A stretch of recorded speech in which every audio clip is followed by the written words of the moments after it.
In this episode, I will introduce my new AlphaServer DS10L and compare it with the AlphaServer DS10, and after that I will replace the AlphaServer DS10 in the rack with the AlphaServer DS10L.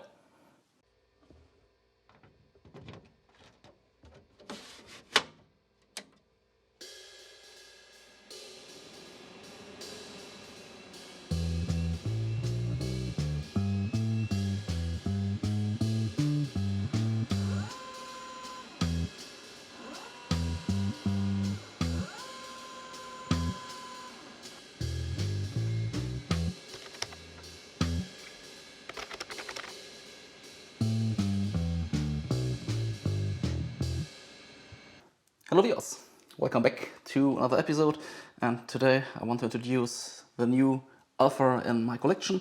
This here on the right, this is an AlphaServer DS10L, and I think L stands for low, but yeah, I wasn't able to find out really what L stands for, because yeah, I still have an AlphaServer DS10, here this one on the left, and I made a video about it, and I'll link this video down below.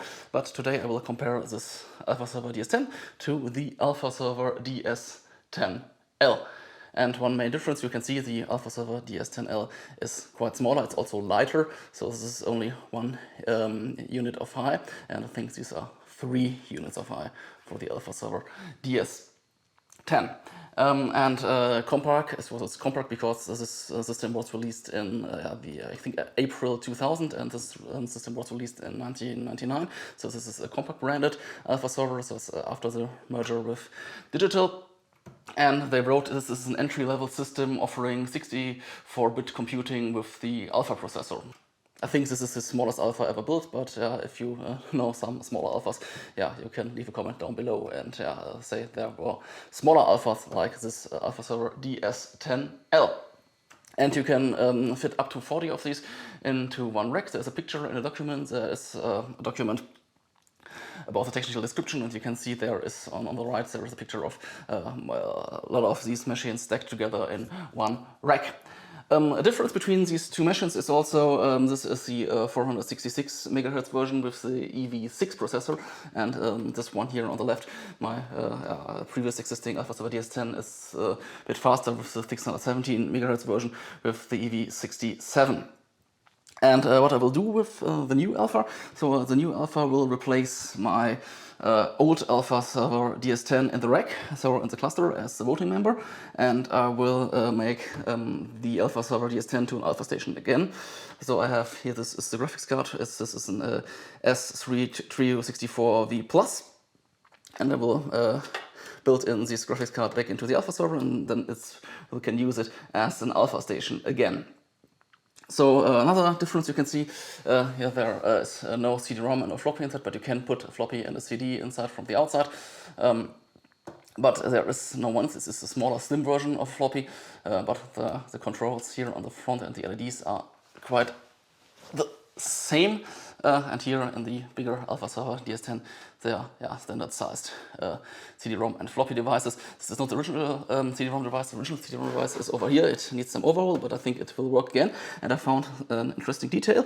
The color, this cool late 90s DEC or Compaq blue, is called Top Gun blue. So now I know what this blue color is called, and when I will build in the graphics card, I will build in also the original CD-ROM drive again. This is the difference from the front. Now I will turn these things around, and let's have a look at the back. This is the back. You can see the connectors are quite the same, so I think the mainboard is the same mainboard in both machines. Here are two Ethernet, a parallel port, USB, PS2 and serial, and it's the same here, the same design, so I think the board is the same, but we will have a look inside the machines later. One main difference is there's only one PCI, I hope it's a PCI X slot, I think it's a PCI X slot. You can hear there are 4 slots, 3 PCI X and 1 PCI slot. It's the mute, it's fully used. This is a SCSI card, gigabit Ethernet and 2 fiber channel cards, and when you install fiber channel cards you cannot install a graphic card. So I will remove also the fiber channel cards from the machine, and I think I will remove also the gigabit, because when I use it as an AlphaStation, I cannot use, there is no gigabit connection at this side of the room. In this machine I have to install the SCSI cards for the system disks, therefore there will no fiber channel card inside. Maybe I will switch later to fiber channel, then I will replace the SCSI card with a fiber channel card, but I can only install one card, therefore it will be a SCSI controller installed in that machine. Yeah, let's open the machine to have a look inside. The AlphaServer DS10 is quite easy to open. There is a screw in the back. You can open it with the hand.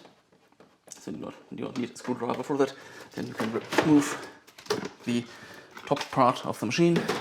Also you can remove the side panel over here, and then the machine is open. Here, the AlphaServer DS10L, you need to open some screws. These 3 screws here in the middle, and also these smaller screws here on the side. And yeah, I can show and comment it while I'm doing it, because I do not record videos in German anymore.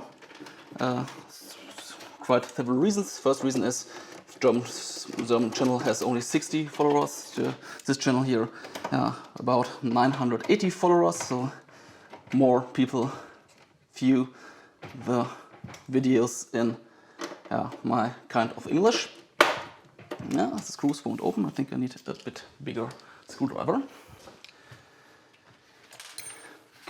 And the other thing is, German viewers moaning a lot about my language or the way I'm talking. And you talk too fast, we cannot understand you, and therefore now they have also a look on these English videos with my strong German accent, and also with my screws won't open, also with all my mistakes I made.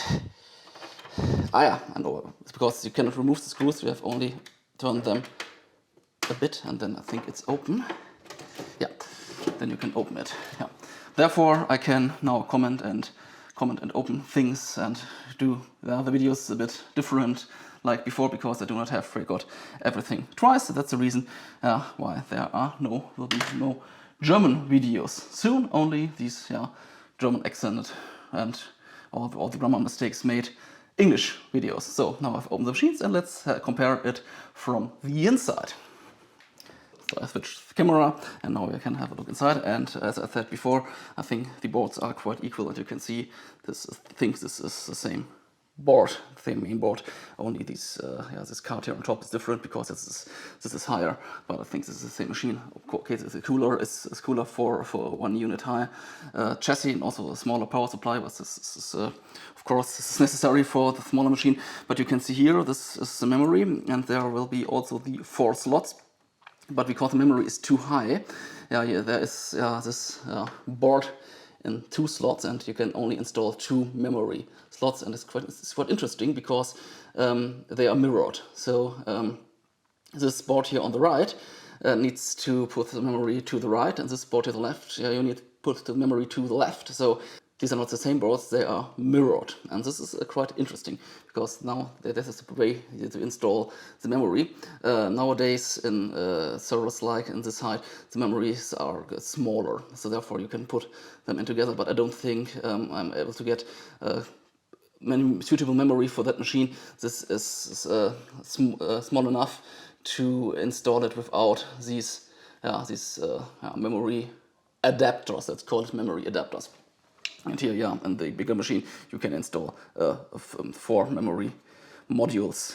This I think it's not possible over here, but you can see, I think it's a quite similar system.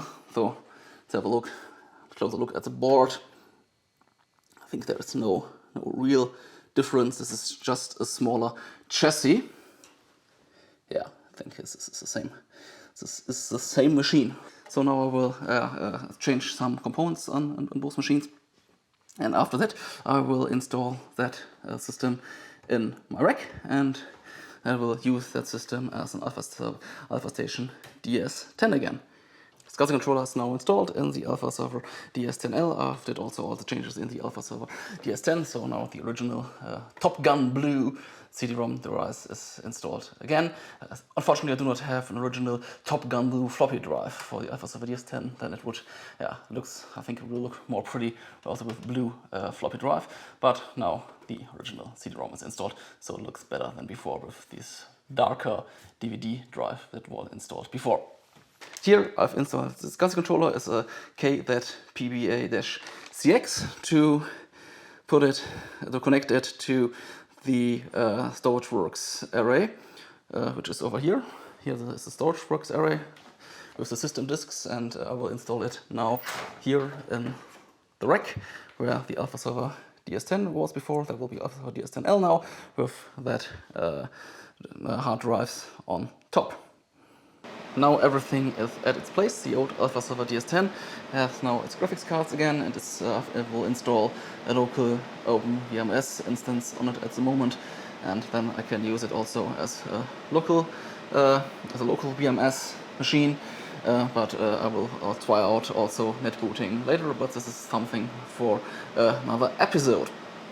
And here we can see the cluster running on the right. There is the current clusters running with the two hosts XP, XP1, XP2, and on the left we can see the AlphaServer DS10L with 466 MHz, and we can see that their devices are there. So I've installed the machines here in the rack. The problem is at the moment the AlphaServer DS10 is at the height where the door closes, so at the moment I cannot really close the door, so it's not possible to close the door at the moment. Because that's not the perfect position for the machine, and I do not have the mounting rails for rack mounting rails for the AlphaServer DS10, so it sits on a piece of metal down below. So I think I will place it a bit higher, just that I can close the door again. And also, this is I think about 8 or 9 millimeters more inside then. But at the moment you can see the screw. You can see it. The screw does not goes into one of the holes because it's not the correct height at the moment. But this is something for later. The machine is running and it also detects the hard drives. So let's have a closer look at the console and let's try to boot the machine from the hard drive DK0 and let's check if it's possible to boot the machine with the configuration from the previous mission, but I hope that this is not a problem. So let's have to be in the right console, on the left, but this is DK0, and let's have a look what's happening.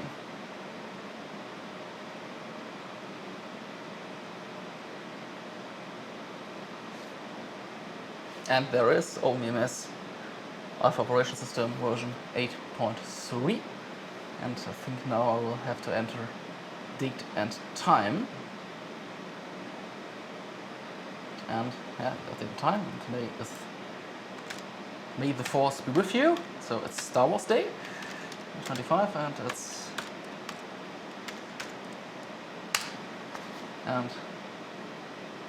have a look, because the previous machine had an DEGXA decoupled Ethernet controller, and this controller is now missing, and the two onboard controllers were disabled. I think completely. I really don't know, but I think, or I hope, the cluster for the cluster joining, that's not an issue.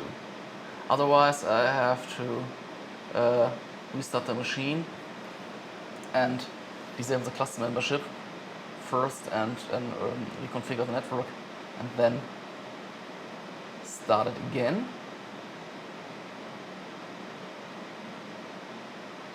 Okay, so I think it's working, yeah. That is not, it tries all network controllers and it's not interested in any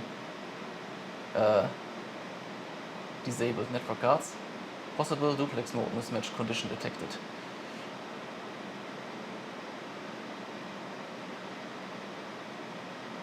Uh-huh. That's interesting. Memory misconfigure. Physical memory, yeah, okay, that's right. Because this machine has only 256 megabytes of memory, and the previous machine had a gigabyte of memory. So I think, yeah, I have to run AutoGAN again and change some values. But it's starting. But on the okay, maybe I have to. Yeah, there it is, AXL1, and let's try to log in. Yeah, so it's possible to use the machine, but I think I have to do some reconfiguration. Yeah, she's not available. Yeah, there will be a lot of reconfiguration necessary, and also AutoGAN have to be run again. But we'll do all this thing off camera. But I was able to replace the AlphaServer DS10 with the AlphaServer DS10L, and I can use it as as a third node in the cluster at the moment to have 3 votes in the cluster while the VEXs are not running. But yeah, the VEX repair is also a further project. But yeah, I think the next thing I will try is to boot the old AlphaServer DS10 from the network, and yeah, and after that I will try to repair the VEX stuff.